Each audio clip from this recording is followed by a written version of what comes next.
ക്രൂശിത രക്ഷക വിമോചന.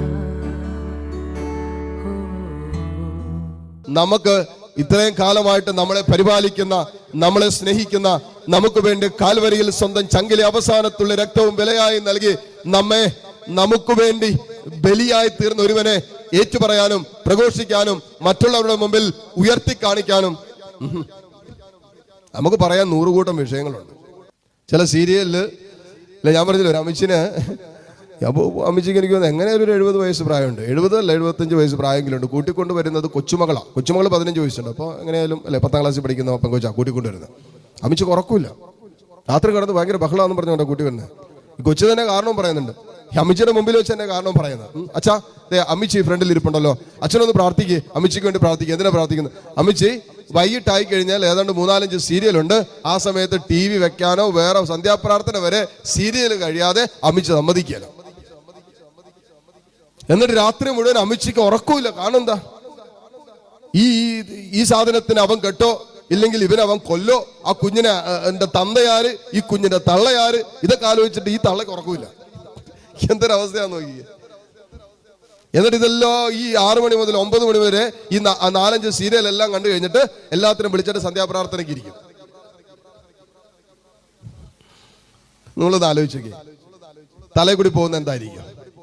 സന്ധ്യാപ്രാർത്ഥനയ്ക്ക് ഇരിക്കുമ്പോ അല്ലേ, നമ്മളൊക്കെ മനുഷ്യരല്ലേ, പ്രാർത്ഥിക്കുമ്പോൾ കോൺസെൻട്രേഷൻ ഇല്ല, ഏകാഗ്രത ഇല്ലെന്ന് പറയും. സമയം കിട്ടുമ്പോഴൊക്കെ മൊബൈൽ ഫോൺ എടുത്ത് പബ്ജിയും ഫ്രീ ഫയറും അങ്ങനെയുള്ള ഗെയിം മുഴുവൻ കളിച്ചിട്ട് സിസ്റ്റം മുഴുവനും വൈറസ് ആയിട്ട് പിന്നെ പഠിക്കാനിരുന്നിട്ട് പിള്ളേർക്ക് പഠിക്കാൻ പറ്റുന്നില്ലെന്നാ പറയുന്നത്. എങ്ങനെ ഇവന് പഠിക്കാൻ പറ്റും? വീഡിയോ ഗെയിം കളിക്കുന്ന ഒരു കുഞ്ഞിന്റെ ബ്രെയിനെ അത് വിപരീതമായി അഫക്റ്റ് ചെയ്യുന്നുള്ളത് സയന്റിഫിക്കലി പ്രൂവ് ചെയ്തിട്ടുള്ള കാര്യമാണ്. അവന് വേറെ കാര്യങ്ങളിൽ കോൺസെൻട്രേറ്റ് ചെയ്യാൻ പറ്റില്ല, പഠനത്തിൽ പ്രത്യേകിച്ച് കോൺസെൻട്രേറ്റ് ചെയ്യാൻ പറ്റില്ല. അപ്പൊ പലപ്പോഴും ഈ വചനം പറയുന്ന പോലെ ഇത് അന്തിക്രിസ്തുവിന്റെ ഒരു സ്പിരിറ്റ് പ്രവർത്തിക്കുന്നുണ്ട്. യേശു ക്രിസ്തുവിനെ ഏറ്റുപറയാൻ പറ്റാത്ത അരൂപി ഉണ്ടല്ലോ, അത് ലോകത്തിന്റെ അരൂപിയാണ്, അത് അന്തിക്രിസ്തുവിന്റെ അരൂപിയാണ്. ഇത് നമുക്ക് വിടുതൽ കിട്ടേണ്ട ഒരു വിഷയമാണ് മക്കളെ. ശരിക്കും ആത്മാർത്ഥമായിട്ട് നമ്മൾ പ്രാർത്ഥിക്കേണ്ട ഒരു വിഷയമാണ്. എന്താണ്? യേശു ക്രിസ്തുവിനെ ഏറ്റുപറയാൻ പറ്റാത്ത രീതിയിൽ നമ്മളിൽ പ്രവർത്തിച്ചു കൊണ്ടിരിക്കുന്ന the spirit of Antichrist, ഇത് അതിശക്തമായിട്ട് ഈ കാലഘട്ടത്തിൽ പ്രവർത്തിക്കുന്നുണ്ട്. പ്രത്യേകിച്ച് മോഡേൺ മീഡിയ ഒക്കെ പിശാച് ശരിക്കും എടുത്തുപയോഗിക്കുന്നുണ്ട്.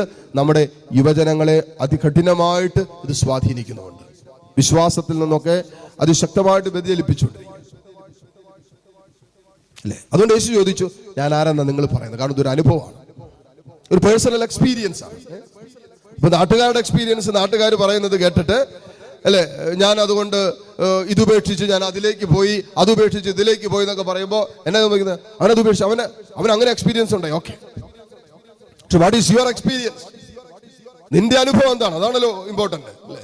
അപ്പോ ഇന്നലകളിൽ കഴിഞ്ഞ 2020-ലധികം വർഷത്തിലേറെയായുള്ള സഭയുടെ ചരിത്രത്തിൽ യേശുക്രിസ്തുവിനെ ഹൃദയത്തിൽ ഏറ്റെടുത്ത് ജീവിതം മുഴുവനും ക്രിസ്തുവിനായി സമർപ്പിച്ച് ജീവിതം കൊണ്ട്, ജീവിതത്തിന്റെ ഓരോ നിമിഷം കൊണ്ട് യേശുവിനെ ഏറ്റുപറഞ്ഞ അനേകം വിശുദ്ധരും രക്തസാക്ഷികളും സഭയ്ക്കുള്ളിലുള്ളപ്പോൾ അവരുടെ ജീവിതമാണ് നമുക്ക് സാക്ഷ്യമായിട്ട് മാറേണ്ടത്. അല്ലാതെ ഈ കാലഘട്ടത്തിൽ സഭ വിട്ടുപോയവരോ ഏതാനും പേര് സഭയ്ക്ക് ഉള്ളിൽ നിന്നുകൊണ്ട് വിപരീതമായ മാതൃകകൾ സമ്മാനിച്ചവരിലേക്ക് നോക്കിയിട്ട് അവരങ്ങനെയാണ്, അതുകൊണ്ട് ഞാൻ ഇങ്ങനെയാണ്, എന്റെ വിശ്വാസം അവർ പോലും ക്ഷയിച്ചു പോയി എന്നല്ല പറയേണ്ടത്. മറിച്ച് വിശ്വാസത്തിന് വേണ്ടി ജീവിക്കുകയും വിശ്വാസത്തിന് വേണ്ടി ബലി കഴിക്കുകയും വിശ്വാസത്തിന് വേണ്ടി ജീവിതം പൂർണ്ണമായി സമർപ്പിക്കുകയും ചെയ്ത അനേകം വിശുദ്ധരും രക്തസാക്ഷികളും അടങ്ങിയ അനേകം ജീവിതങ്ങള് നമ്മുടെ പിന്നാമ്പുറങ്ങളിൽ നമുക്ക് മുമ്പേ സഞ്ചരിച്ചിട്ടുണ്ടെന്ന് മനസ്സിലാക്കി അവരുടെ ജീവിത മാതൃകയാണ് നമ്മൾ എടുക്കേണ്ടത്. എന്റെ ഹൃദയത്തിൽ ഈ സത്യം ഞാൻ വിശ്വസിക്കുന്നത്, എന്ത്? പിതാവായ ദൈവം യേശു ക്രിസ്തുവിനെ മരിച്ചവരിൽ നിന്നും ഉയർപ്പിച്ചു. വിശ്വസിക്കുക, ഇത് സത്യമാണ്. ഇന്നും ഈ ലോകത്ത് ശൂന്യമായി കിടക്കുന്നത് ഒരുവന്റെ കല്ലറ മാത്രമാണ്. ഈ ലോകത്തിൽ ഒരുവന്റെ കല്ലറ മാത്രം. ചരിത്രത്തിൽ ജനിച്ച് ജീവിച്ച് മരിച്ച് അടക്കം ചെയ്ത് ശത്രുക്കൾ കാവൽ നിന്നൊരു കല്ലറ ഇന്നും ശൂന്യമായി കിടക്കുകയാണ്. പറഞ്ഞതുപോലെ 3-ാം ദിവസം ഉത്ഥാനം ചെയ്തു, കല്ലറകളെ ഭേദിച്ച് അവൻ പുറത്തു വന്നു. അപ്പോ ഉത്ഥാനം ചെയ്തു. അതുകൊണ്ടാണല്ലോ അവൻ മരിച്ചവരിൽ നിന്ന് ഉയർപ്പിച്ചുവെന്ന് ഹൃദയത്തിൽ വിശ്വസിക്കുകയും ചെയ്താൽ മോനെ നിനക്കൊരു പേഴ്സണൽ ഒരു സാൽവേഷൻ, ഒരു രക്ഷയുടെ അനുഭവം ഉണ്ടാവും. അവിടെ നിന്നാണ് നമ്മൾ പറയല്ലേ പിന്നെ ഒരു തീഷ്ണത ഉണ്ടാകുന്നത്. അവിടെയാണ് നമുക്കൊരു കൂടുതൽ കർത്താവിൻ്റെ സ്നേഹം അറിയാൻ, ആ സ്നേഹത്തിൽ വളരാൻ, ആ സ്നേഹത്തിൽ മുന്നോട്ട് കൊണ്ട് ഒരു തീഷ്ണത കിട്ടുന്നത് ഈ സത്യം നമ്മുടെ ചങ്കിൽ ഇങ്ങനെ തുറന്നു കയറുമ്പോഴാണ്. അത് പിന്നെ നമുക്ക് പറയാതിരിക്കാൻ പറ്റില്ല, പിന്നെ നമുക്ക് പ്രഘോഷിക്കാതിരിക്കാൻ പറ്റില്ല, പിന്നെ നമുക്ക് ദുഃഖത്തിൽ വിളിച്ചു പറയാതിരിക്കാൻ പറ്റില്ല. യേശു കർത്താവാണെന്നും അവൻ നമുക്ക് വേണ്ടി, നമ്മുടെ പാപങ്ങൾക്ക് വേണ്ടി മരിച്ചുവെന്നും അവൻ 3-ാം ദിവസം ഉത്ഥാനം ചെയ്തുവെന്നും അവൻ ഇന്നും പിതാവിന്റെ വലതുഭാഗത്ത് ഉപവിഷ്ടനാണെന്നും ഉദ്ധിതനായ ക്രിസ്തു നമ്മുടെ കൂടെയുണ്ടെന്നും ഞാനും നിങ്ങളും വിശ്വസിക്കണം. ഇത് വിശ്വസിക്കുന്നിടത്ത് വിശ്വസിക്കുന്നത് അനുഭവിക്കാൻ പരിശുദ്ധാത്മാവ് നമ്മളെ സഹായിക്കും. കണ്ണു തുറന്ന് കർത്താവിനെ കാണാം. ഈ ദിവ്യകാരുണ്യത്തിൽ ഇതാ കർത്താവിൻ്റെ സ്നേഹം നമ്മുടെ ഹൃദയങ്ങളെ, നമ്മുടെ ജീവിതങ്ങളെ വീണ്ടെടുക്കുന്ന ദൈവത്തിൻ്റെ അനന്തമായ സ്നേഹം. ഹൃദയപരമാർത്ഥതയോടെ തമ്പുരാന്റെ സ്നേഹത്തിനായി നമുക്ക് പ്രാർത്ഥിക്കാം. അന്വേഷിക്കുവിൻ, കണ്ടെത്തും, മുട്ടുവിൻ, തുറക്കപ്പെടും, ചോദിക്ക്, ലഭിക്കും എന്നല്ലേ വചനത്തിൽ പറഞ്ഞത്. അങ്ങനെയെങ്കിൽ പരിശുദ്ധാത്മാവിന് വേണ്ടി ചോദിക്കുന്ന തൻ്റെ മക്കൾക്ക് എത്രയോ അധികമായി ദൈവം തൻ്റെ ആത്മാവിനെ നൽകും.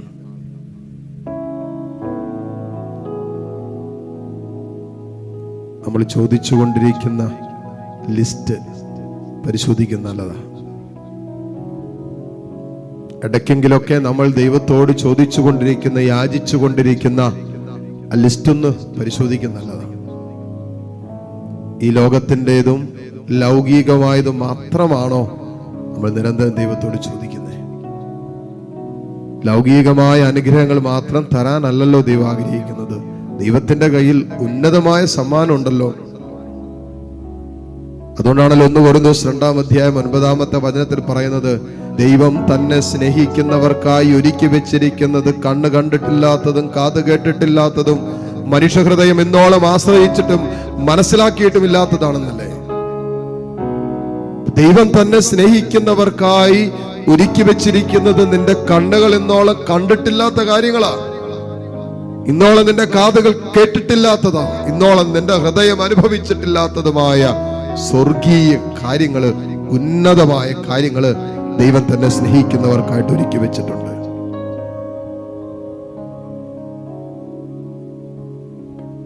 അപ്പൊ തമ്പുരാന്റെ കയ്യില് ഈ ഭൗതിക അനുഗ്രഹങ്ങൾ മാത്രമല്ല,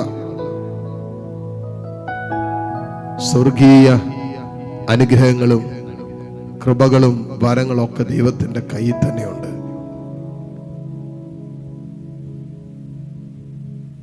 ഭൗതിക കാര്യങ്ങൾക്ക് വേണ്ടി ഒരുവട്ടം ചോദിച്ച് നീ മടുത്തിട്ടുണ്ടാകാം. ചിലപ്പോൾ ചോദ്യം പോലും നിർത്തിയിട്ടുണ്ടാകും, ഇനി മതി, എന്തിനാ ചോദിക്കുന്ന, മടുത്ത്.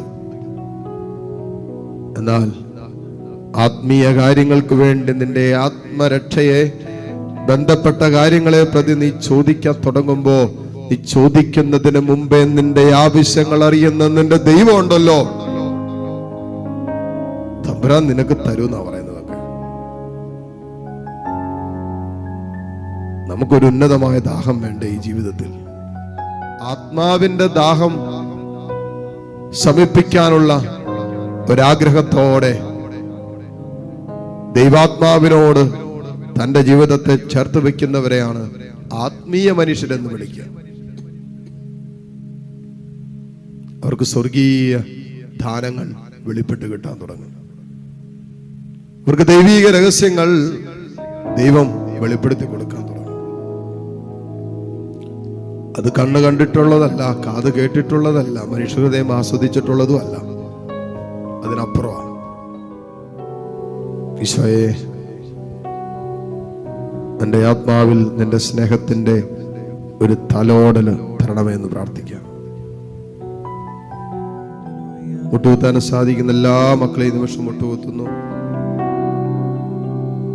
നമ്മുടെ മനസ്സിന്റെ ചെറിയ ആഗ്രഹങ്ങൾ പോലും അറിയുന്നവനാണ് നമ്മുടെ ദൈവം. നമ്മുടെ ആത്മാവിന്റെ ചെറിയ ദാഹങ്ങൾ പോലും ശമിപ്പിക്കാൻ വെമ്പൽ കൊള്ളുന്ന ഒരു ദൈവമാണ് നമുക്കുള്ളത്. ആ ദൈവത്തിന്റെ സന്നിധിയിലേക്ക് നിന്റെ ജീവിതം സമർപ്പിച്ച് കരങ്ങൾ ഈശോയിലേക്ക് നീട്ടിപ്പിടിച്ച് താഴ്ന്ന സ്വരത്തിൽ സ്തുതിച്ച് പ്രാർത്ഥിച്ചുകൊണ്ട് ഈശോയുടെ ആശീർവാദം സ്വീകരിക്കാം. പരിശുദ്ധ പരമമാം ദിവ്യകാരുണ്യ